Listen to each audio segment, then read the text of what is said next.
Good morning, everybody. I'm currently still situated here in Hubbard, Ohio. About to hit the road here. Just did my pre-trip and all that.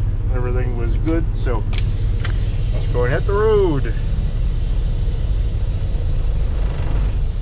I'm leaving a little bit earlier than I probably should have, but I got about 6 hours ago and to, I believe it's like Wharton, New Jersey, so I'm leaving just so I have that time, you know, just in case something happens. I have the ability to, of course, you know, make up that time. There's like traffic jam or anything like that happens, and also will give me time to do like 30-minute break if I need it.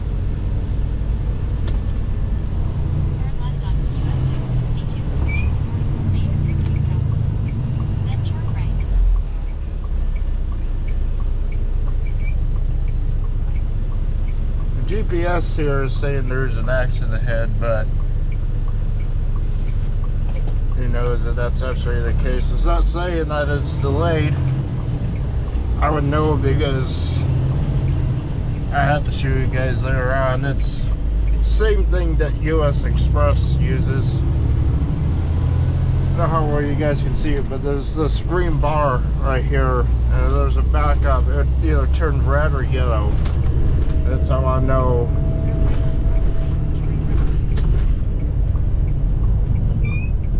Where do you think you're going? You better stay right there, buddy.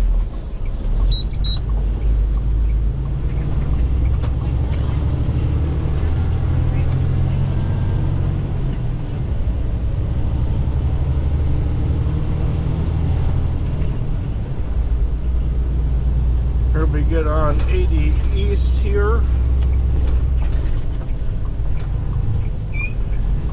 We're pretty close to the Pennsylvania line. We're not too far.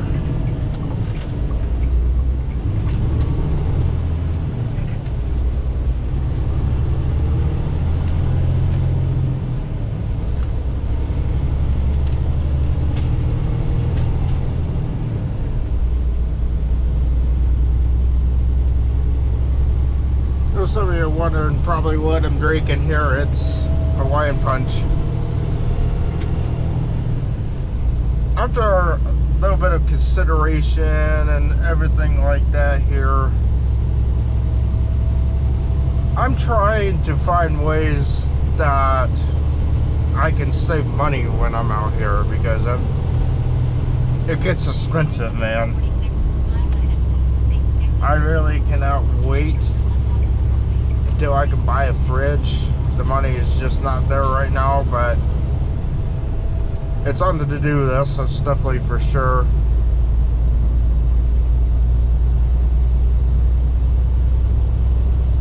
They actually have like, I don't have to show you this, but they don't offer fridges. I think a lot of companies have been just going away with it simply because they're kind of expensive to maintain. And they're expensive to replace, which it is. Like, you can, like, last time I bought a mini fridge, it, like,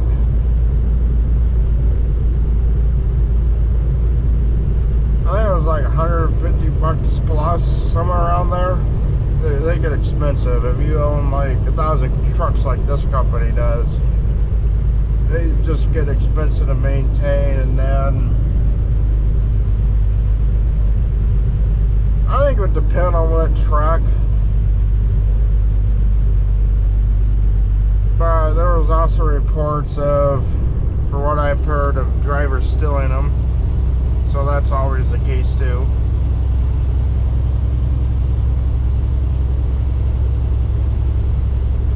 I was saying it depends on what type of truck you have, because some might be a gigantic pain in the ass to take them out. Like,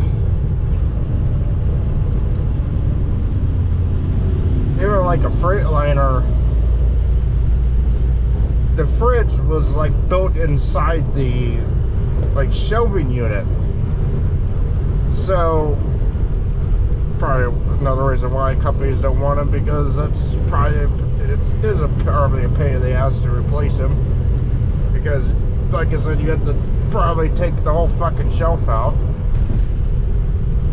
And here I don't have it. I just have a bottom mount plate, and like there's like one or two straps that I have I can use,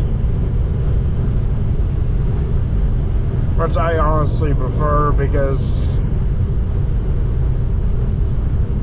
when I worked for USA Truck, that's kind of when I bought my own mini fridge, and I don't like the shelving space because the mini fridge was too big to fit in the original mount, or if it wasn't, it was just going to be too awkward and it just wouldn't fit properly. So I literally had to leave it in the passenger seat.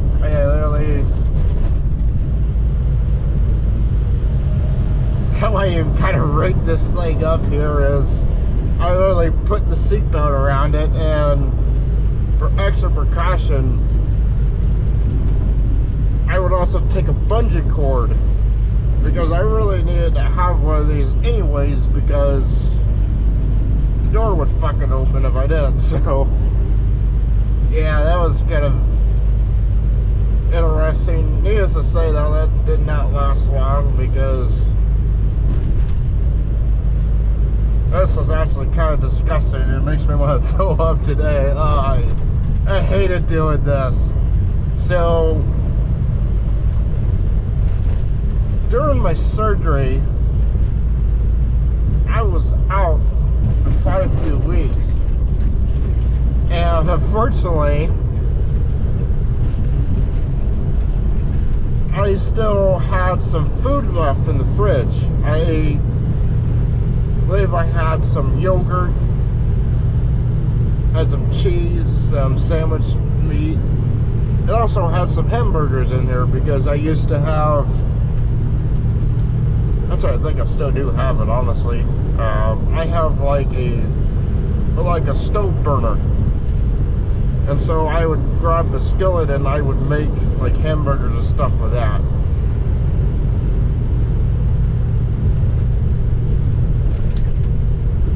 It was great food, but let's say after a couple weeks of me being in the hospital,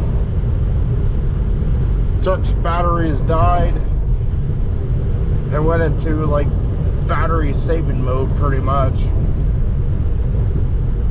Like, all trucks are really smart. Like, something's running down the batteries, there's a point to where it'll shut down everything. So, you know, you won't drain the batteries completely. I think some cars do this too. I think it depends, like, even with how old my car is, I have like the lights and stuff like that. Those were shut off. Believe me, I actually forgot to turn off one, or had a door that was cracked open a little bit, or it wasn't supposed to, and the lights left on and just shut themselves off, even if the door was open or anything. So it's pretty much the same thing. And so that you don't really come back to a completely dead battery, I think it's just the bottom just enough to where you can start the truck. And I would have been smart, and I would have left the, well, I don't think about it. I would have left the like auto start on, but just a truck didn't have any of that stuff, so that wasn't gonna work. Even if I did, I was in the middle of like, it was like Lexington, Kentucky, something like that, and I was out, let the truck out of rest area, and it got towed back to the yard. So yeah, But needless to say, the hamburger and stuff is what really drew the line, because all that stuff went bad and the truck stunk to high heaven. Oh my god, dude. There was like larvae that was coming from the meat and stuff like that. It was like in the internals of the fridge, so the fridge was gone. I tried my best to clean it with the best cleaning stuff I could find, and it just didn't work.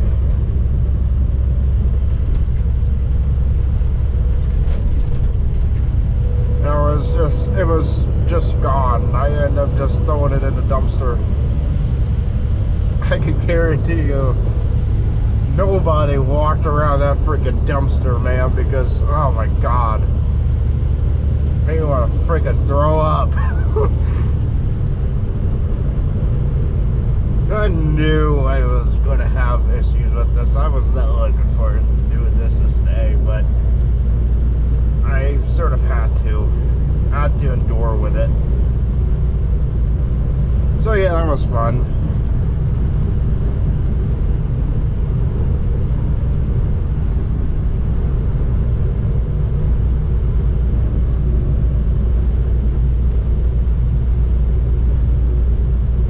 To be honest, gotta think about it today, I obviously should have let the company know, say, hey, I have food in the fridge, can you go, you know, have maintenance, you can give it away, I don't care. But honestly though, I would much rather give the food away rather than it's just gonna sit there and go bad anyway, so why not just give it away? And there wasn't very much in there, like I said, a couple hamburger patties and stuff like that. But I would much rather, you know, honestly, I should have done that rather than just let it sit there in the fridge.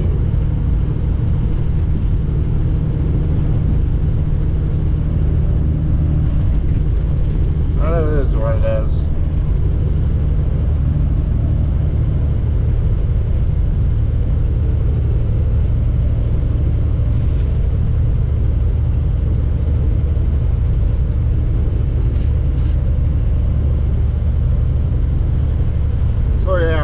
We were getting a little bit off track here. I was kind of in the middle of talk about saving money and stuff like that. One of the ways that I'm kind of saving money here is I'm trying my best to avoid the fast food restaurants as much as possible. Really, I've been here lately snacking on like the griller hot dogs that they have at the Lowe's and stuff like that there. I've actually been enjoying them. I think they're pretty good, but I don't know, sometimes you just gotta be careful with those because you never really know how long they've been sitting there, and I've heard of people getting sick, so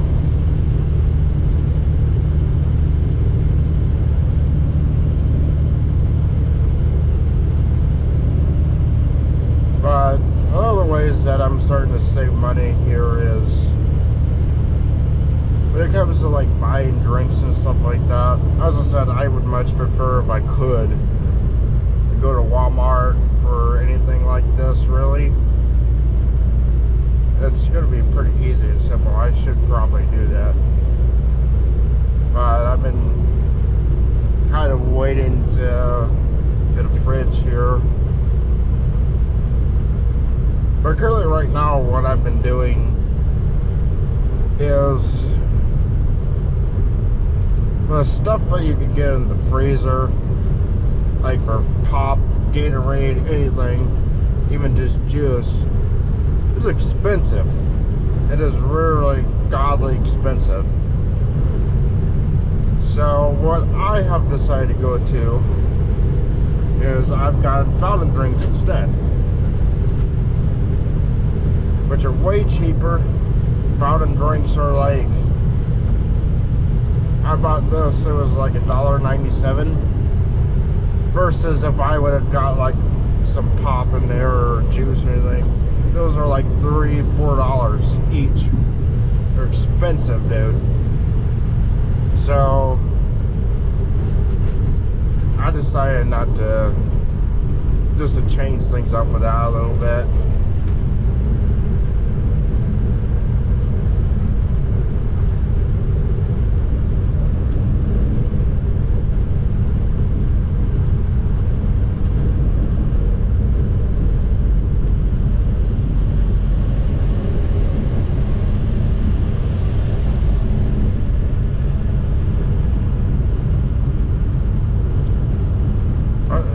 Truck even doing right now? I guess I accidentally canceled the cruise control. It was like, sometimes I can't even tell because this truck's weird.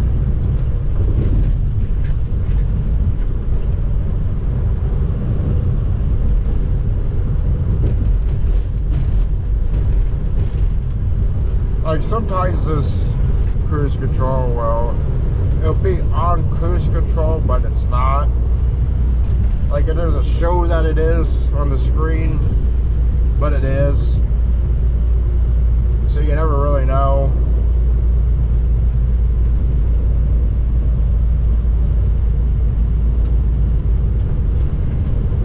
Something I also figure out that I really do not like about this truck when it comes to cruise control in general. Kind of weird, like you have to turn the cruise control on and press the set button. Like the Freightliners,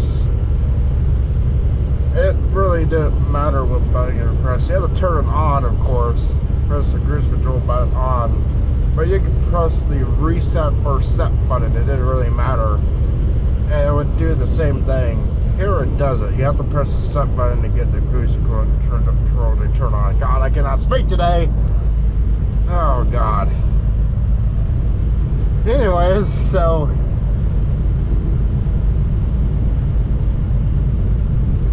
yeah.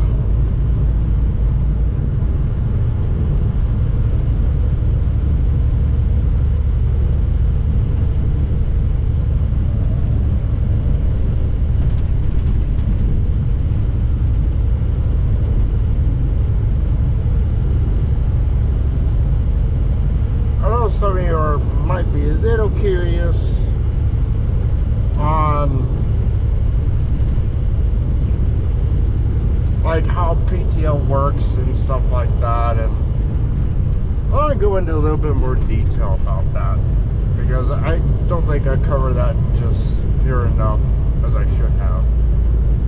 So I believe I went over kind of their hiring area and where they run at, which is east of Interstate 35.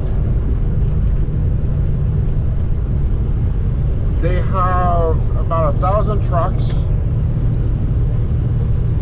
They say that they're 100% employee owned. So after a year or so, you can start investing in company stock, which I'm kind of really looking forward to, because once a week I can do that. I'm hoping it'd be a great retirement, because if you're here for 20-25 years, it's going to be a lot.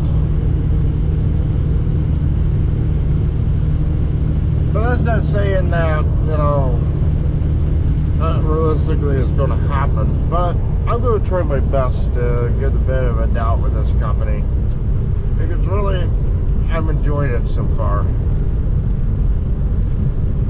I've had no negative complaints.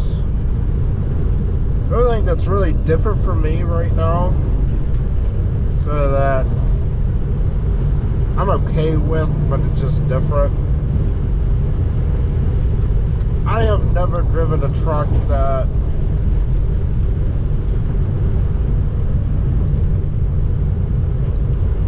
let this guy on the interstate. He doesn't want to hit the gas.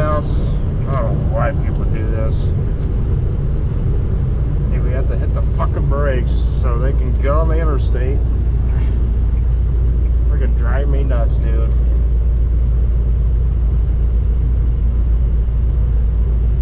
Like, some just has to do like 50 to 60 miles per hour to get on the interstate. Like, are you serious?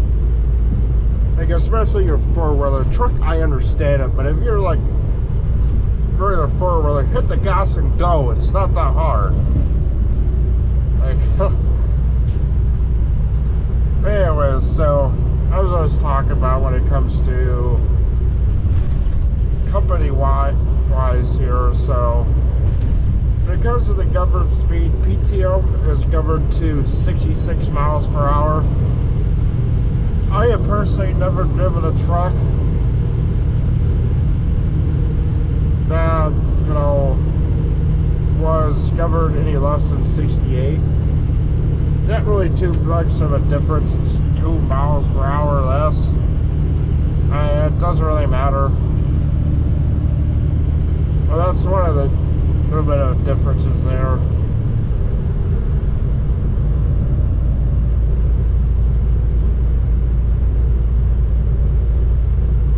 Another big difference is, I think I talked about this a little bit in the last video, but I was,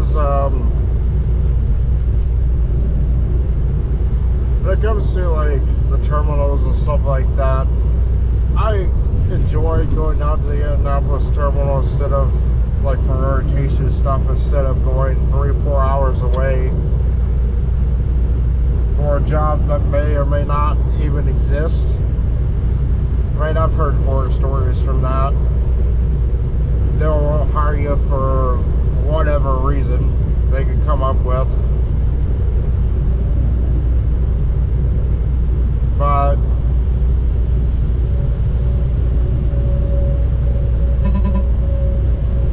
this is a lot nicer because, like I said, I've only lived about an hour away from Indy.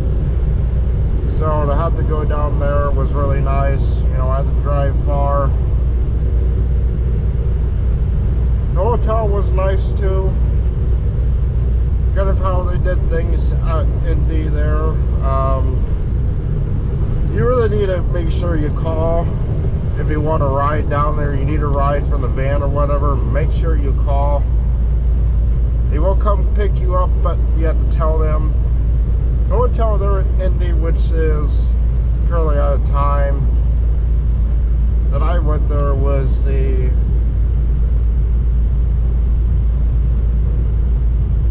Woodland something hotel. I could be wrong about that. Something like that. It's kind of like 3 or 4 miles away from the terminal, which is nice as well.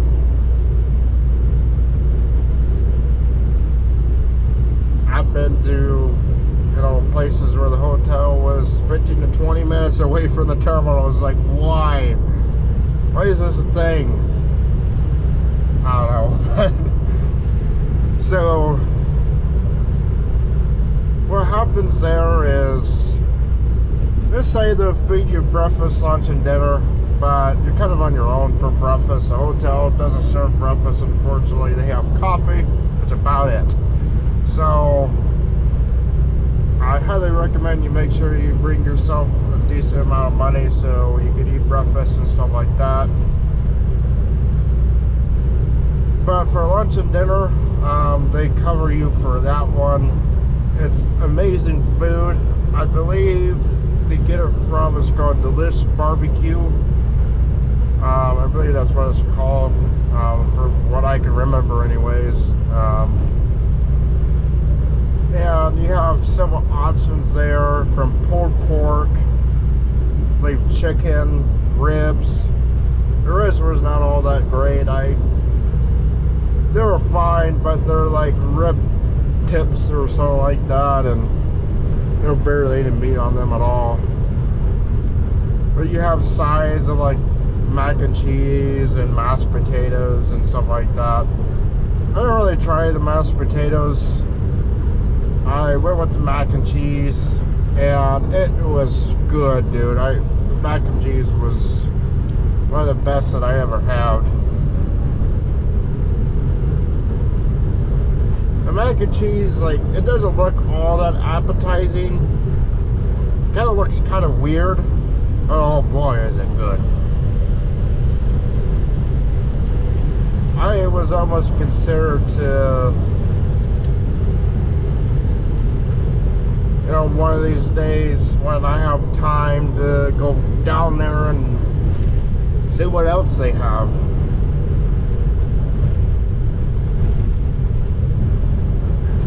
But if you're like a vegetarian and stuff like that, I don't know what they do.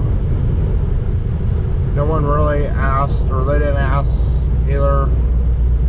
But I'm sure they'll, you know, figure something out if you're a vegetarian and stuff like that. And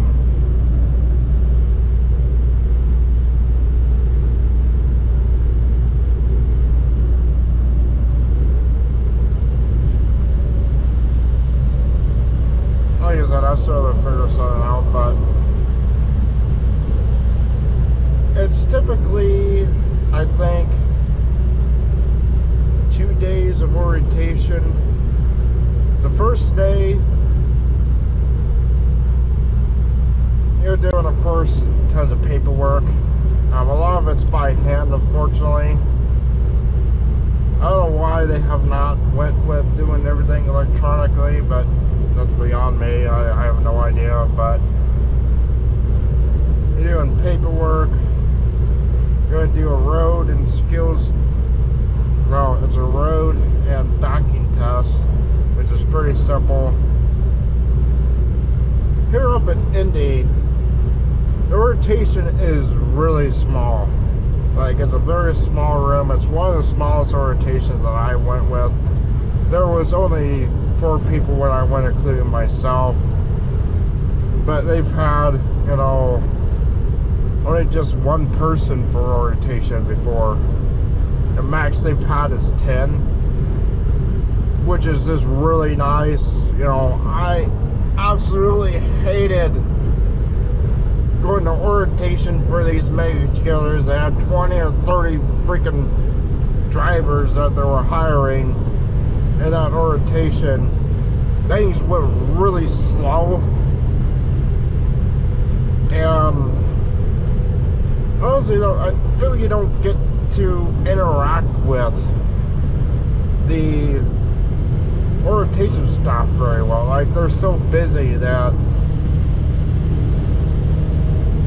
you don't really get to know them very well.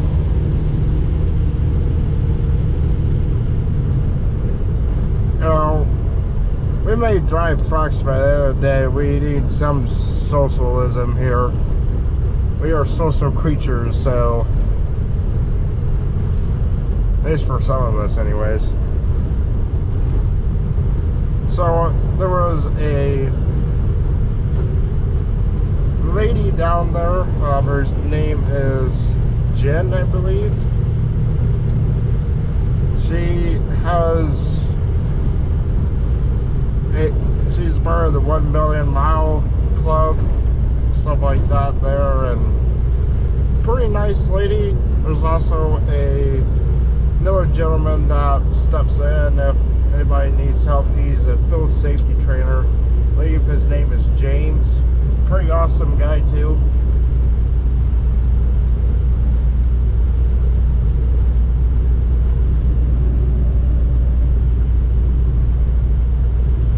But when it came to the backing and road test, we only had, when I went, 4 people, including myself. So we just all got into a truck. We did the backing first. The 2 people that went first, or the backing, went inside, while me and another driver, I was kind of the last person to do the backing. Well, no, I wasn't. I was the second to last person. So we did our road test first, which we pretty much just drove to the hotel and back. Well, there wasn't really a hotel. There was like a truck stop around there that we went into. We drove like on the back roads and stuff like that. Well, they weren't really back roads. They were like side roads, really. There were major roads though. Kind of busy, but it was pretty simple.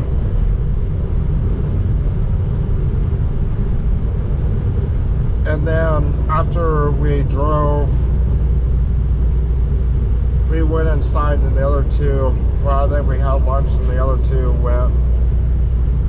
Pretty fast process, like I said, when you're dealing with 30 other people in other different locations and orientations, that takes a very long time to get through and get over with. But I felt that we were able to kind of get to know like the orientation staff there and stuff like that. They were pretty nice. The next day, I think on the first day too, you did one like video conference call with the other orientation room, which was in Murray, which Murray seems a lot bigger orientation room. Of course, that's a main terminal, but I really don't know anything about that one. I just what I could see on the camera. Like I said, it's hard telling. They may have just had a big group at that time. Who knows, but.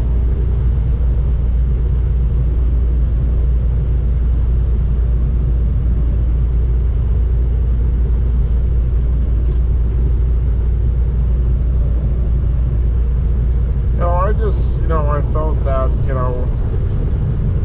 well, yeah, kind of off topic here, just a little bit. We did like a video conference call with like the VPs and stuff like that. I think we did one of those. They're like kind of vice presidents and stuff like that, like safety and human resources, just teaching you about the company. And then the second day, we did a whole bunch more of those. We did like a whole day's worth of those, and then that was about half a day. We did a full couple of video conferences, presentations. Then we had lunch. Then next we did another presentation until like 2-3 o'clock.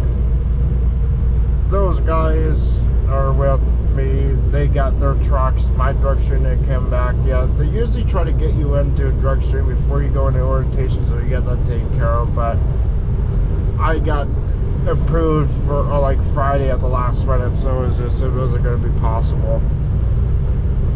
So that really sucks, but it is what it is.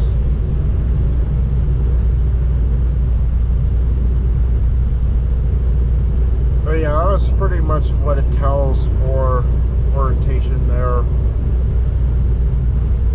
Something that's different about this company, I haven't really seen before, is they really try to work with you on making sure you're a safe driver. They don't want to fire you unless they absolutely have to. Like, the field safety office and guy is literally right next to the orientation room. In fact, it's in the same room that he just got his little side office there. And we were able to hear, he brought in a driver, and this driver was doing stupid stuff. Like, I think this driver was speeding a little bit fast. I think he was having some hours of service violations, a little bit of falling too close. So you got a lot of videos. Like, we have this Victor, which is a screen light over here.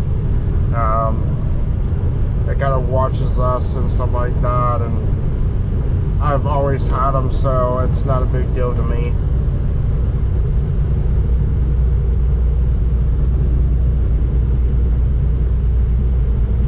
But normally if you work for any other company, they would just fired you for what I was hearing from what this guy was doing with here and what he was doing. But they did it. They want you to succeed and they want you to be a safe driver. They don't want to just straight up fire you. If they can help you become a safe driver without firing you, then, you know, that's what they're going to do. You know, that is the very last resort of what they want to do.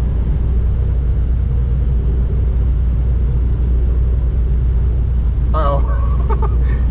So I couldn't really figure out what was going on up there.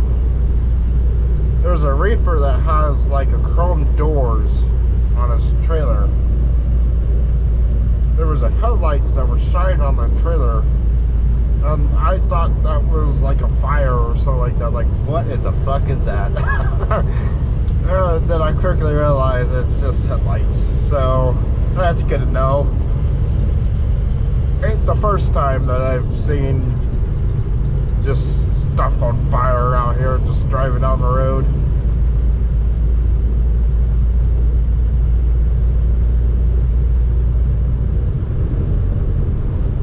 But yeah,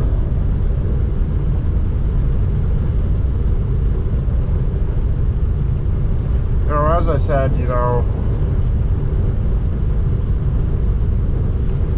they want to help you as much as they can. I mean, even like there was another guy that was brought in. Is that necessary, dude? I don't know what that guy's doing. I'm in my lane, so.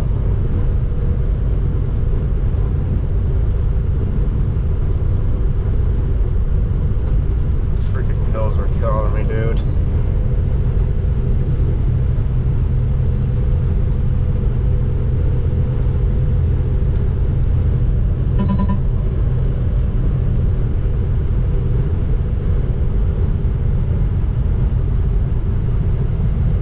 Yeah, I was saying there was another driver that was brought in that actually got into an accident. It was as simple of pretty much turn right as a freaking trailer. He ended up hitting another trailer in a yard while trying to make a turn. I don't think it was just he wasn't paying attention to where his trailer was, and he hit somebody. It was a parked trailer. He said that there's no damage on the trailer that he hit, but there was a scratch on our trailer, so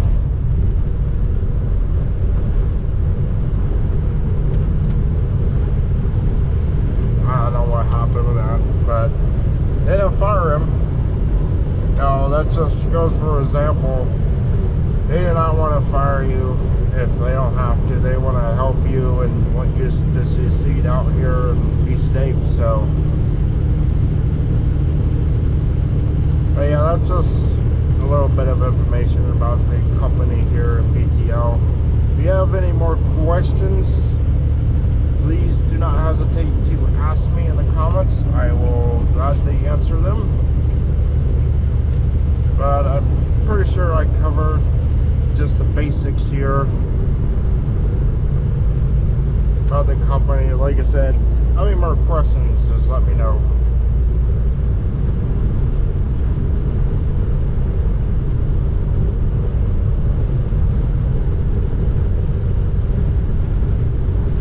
Well, guys, I think I'm going to go ahead and wrap things up here. I still have 5 hours, 27 minutes, so I have a little bit of a journey ahead of me. I might hop in here a couple hours down the road. Give you guys an update about how things are going and whatnot, but I will see you guys next time.